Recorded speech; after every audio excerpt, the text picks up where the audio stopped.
New Japan Pro Wrestling star Will Ospreay is expected to sign with All Elite Wrestling once his contract with New Japan expires next year. Details on that, plus more details from backstage regarding Impact Wrestling rebranding into TNA Wrestling in 2024. Have plans for the Young Bucks to face off against FTR for the World Tag Team Championships in AEW been scrapped. More details on that, plus John Moxley opens up about suffering a concussion at AEW Dynamite Grand Slam last month. Solo Sikoa vs. John Cena is confirmed and announced for Crown Jewel. An update on Randy Orton's return timeline. The former Heath Slater is now a free agent after his contract with Impact Wrestling has expired, and Cody Rhodes continues to sell a ton of merchandise.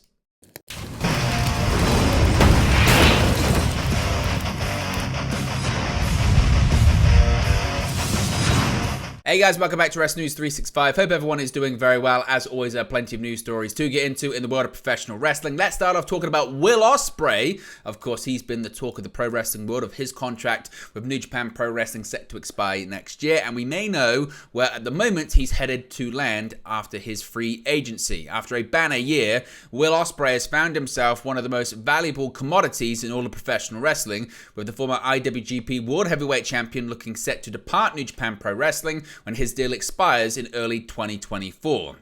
Speculation is rising as to where Ospreay will go should he leave New Japan, with All Elite Wrestling, WWE, and Impact Wrestling, soon to be TNA Wrestling, all reportedly vying for his services. According to a report from Dave Meltzer in the Wrestling Observer newsletter, all roads seemingly lead to AEW, with, quote, lots of people expecting Ospreay to sign with Tony Khan's outfit in 2024.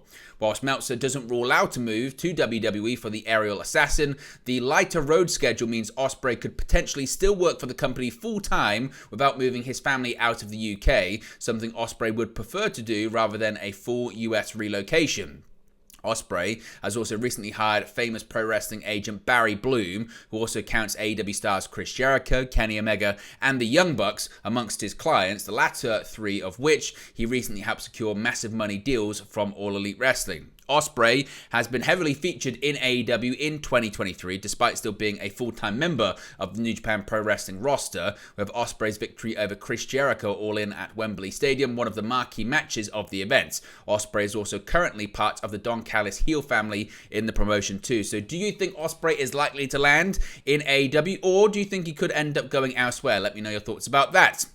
And one of the big stories coming out of last weekend, of course, was Impact Wrestling's Bound for Glory pay-per-view, but realistically, the biggest announcement was coming out of it that TNA Wrestling would be returning. It's no secret that when Jeff and Jerry Jarrett founded TNA Wrestling back in 2002, that many fans and industry pundits alike thought the venture at a new promotion was doomed to fail. Yet, after multiple ownership changes and brand overhauls, the company, currently called Impact Wrestling, still remains alive today, producing regular weekly television shows and pay-per-view events.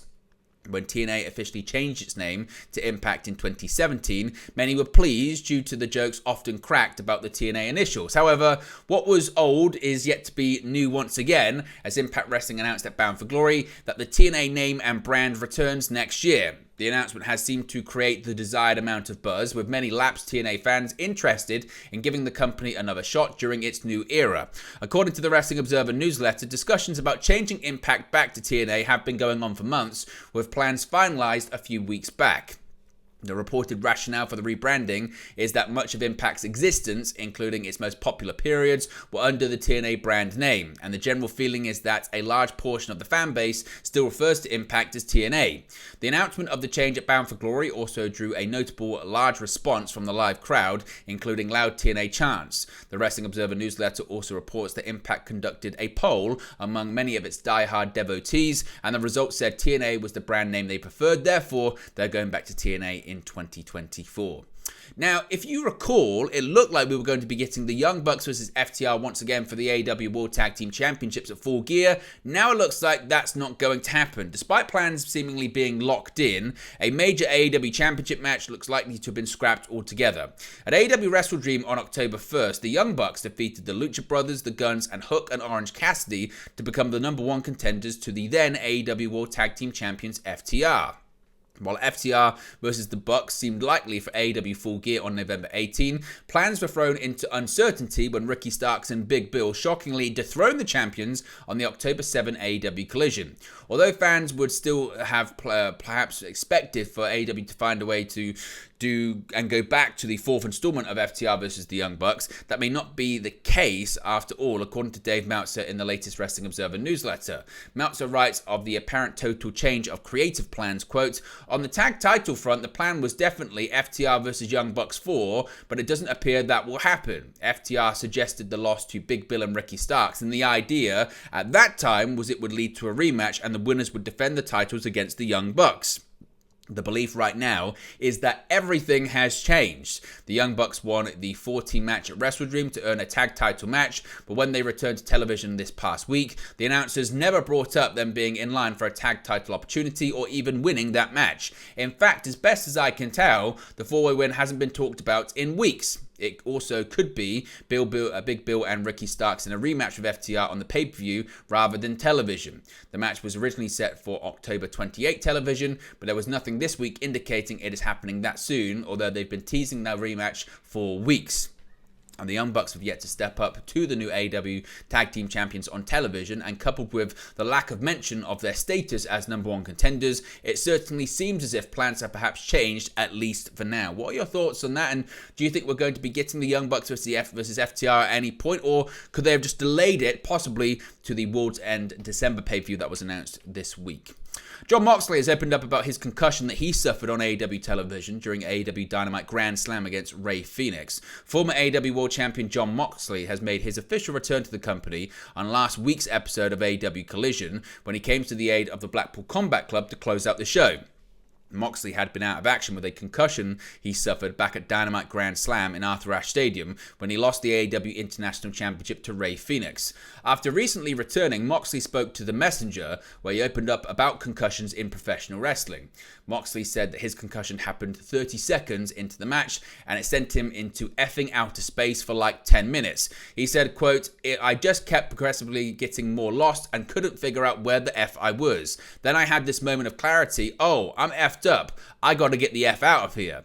Continuing on, Moxley discussed concussions in wrestling, saying that it is a touchy subject, but it needs to be talked about. He added, quote, "In pro wrestling, it's a really touchy subject. Somebody's got to effing bring it up. Pro wrestling is such a strange thing. In football, if a guy goes down and doesn't go back to the huddle, you know he's effed up. In pro wrestling, a lot of the time, it's hard to tell what's real and what's fake. Maybe a really experienced wrestler and a really experienced doctor who are trained to see signs of that shit are watching it on from a separate feed. Even if they have a doctor close to ringside, what if the guy effing spills outside the ring? He doesn't see that. The doctor and wrestler are completely untethered to creative portion of it. They have no idea nor any interest in what the story is, who wins, who loses, or how long it's supposed to go. If a guy effing spins around or something and the doctor goes, is he okay? The wrestler can tell him. That's just a pro wrestling thing. Don't worry." In regards to the potential solutions to the concussion problem in wrestling, Moxley said, quote, "As soon as the doctor sees a sign of somebody being concussed, he just hits the effing red button. Boom, this is over. No matter how much time is left, no matter if it's on live TV, it's just over, and you figure it out from there." So what are your thoughts on Moxley's comments on concussions in professional wrestling? What are your thoughts on the incident in question? Of course, originally, it was described as a mild concussion, which seemingly does not look to be the case, considering John Moxley said it sent him to outer space for 10 minutes. What do you think about the referee Rick Knox in this situation, who many criticized for this? What do you think about his future as well? Let me know your thoughts about all of it in the comments section below.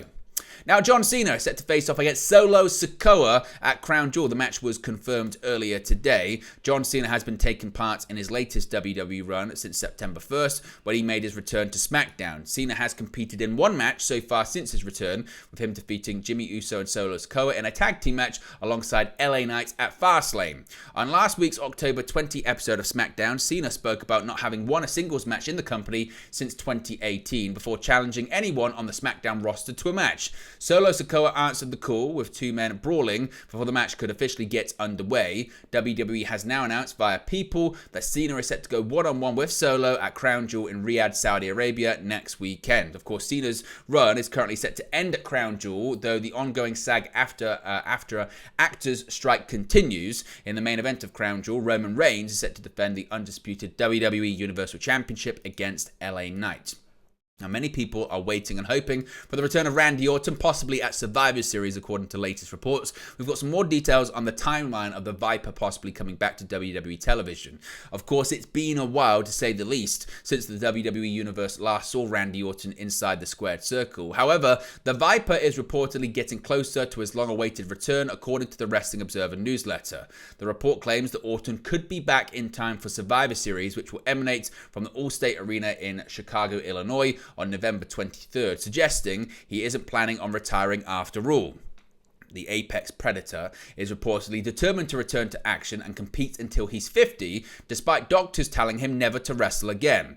Orton has been sidelined with a back injury since May of last year, with his last match being a tag team contest that saw him team with Matt Riddle to take on the Usos. His partnership with the King of Bros was massively popular then, but it's unlikely to be reignited, of course, since WWE released Riddle during the company's latest wave of budget cuts. The latest update on Orton's return doesn't provide any details on creative plans that might be in store for him. Despite doctors supposedly pleading with Orton to hang up his boots, his father has been more optimistic about his recovery. Cowboy Bob Orton commented on the injury last year, stating that he was confident the rehabilitation process would take care of the setback and allow his son to compete again. Of course, it remains to be seen if Orton does return to action in the coming weeks. That said, all will become clear by the time Survivor Series has rolled around. So, what are your thoughts on Randy Orton's return to WWE, and who would you like to see him face off against upon his return to WWE television?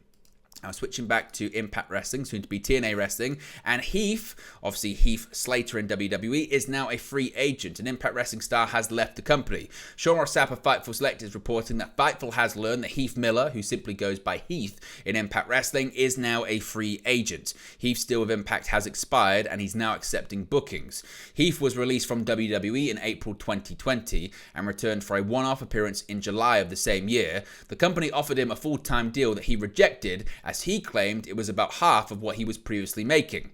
He would go on to sign with Impact Wrestling, but unfortunately sustained a serious injury very early on, would have time added on to his deal. Of course, Slater was part of the Nexus stable, which has no active members still wrestling in WWE. He was also part of 3MB with Jinder Mahal and Drew McIntyre, who both became WWE champions. What do you think the next move is for the former Heath Slater? Do you think he could end up going back to WWE and maybe reuniting with McIntyre or possibly Jinder Mahal in the process?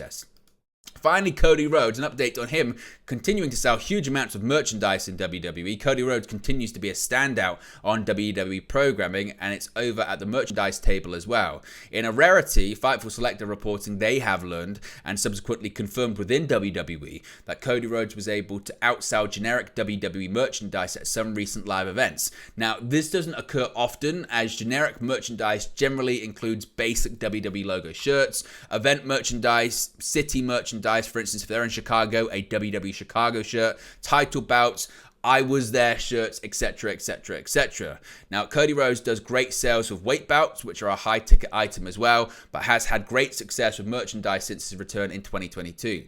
Fightful are also told that as of late, John Cena has beaten Cody a couple of times, but generally it's Rhodes, Cena, or generic WWE merchandise topping the list. So Cody Rhodes certainly right now, I guess, the face of WWE from a babyface point of view.